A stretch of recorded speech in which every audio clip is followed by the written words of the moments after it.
നിലവിളികൾ പലപ്പോഴും പ്രതിരോധത്തിൻ്റെയും പ്രതിഷേധത്തിൻ്റെയും പ്രാർത്ഥനയുടെയും പ്രതീകങ്ങളായി തീരാറുണ്ട്. ശബ്ദമുഖരിതമായ അന്തരീക്ഷത്തിൽ യേശു ശിഷ്യന്മാരുമൊത്ത് നടന്നു വരികയാണ്. ഈ സമയത്ത് അപരൻ്റെ സഹായത്താൽ ജീവിക്കുകയും ഭിക്ഷ ലഭിക്കുന്ന അല്പത്തിൽ ജീവിതം തള്ളി നിൽക്കുന്ന അന്ധൻ കാഴ്ചയ്ക്കായി നിലവിളിക്കുന്നു. പുറമേ കാഴ്ചയുണ്ട് എന്ന് കരുതുന്ന ജനസമൂഹവും ശിഷ്യന്മാരും ശബ്ദകോലാഹലങ്ങളിൽ അന്ധൻ്റെ ശബ്ദത്തെ നിശബ്ദനാക്കുവാൻ ശ്രമിക്കുന്നു. എന്നാൽ പുറമേയുള്ള നയനങ്ങൾക്ക് കാഴ്ചയില്ലെങ്കിലും അകമേ ഉൾക്കാഴ്ചയുള്ള അന്ധൻ്റെ നിലവിളിക്ക് മുന്നിൽ യേശുവിനെ പിടിച്ചു നിർത്തുന്നതിനും സൗഖ്യം പ്രാപിക്കുന്നതിനും തുടർന്ന് ക്രൂശിലേക്ക് യാത്ര ചെയ്യുന്നതിനും കാരണമാകുന്നു.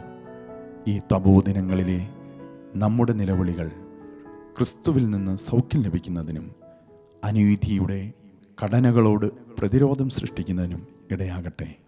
പ്രാർത്ഥനയോടെ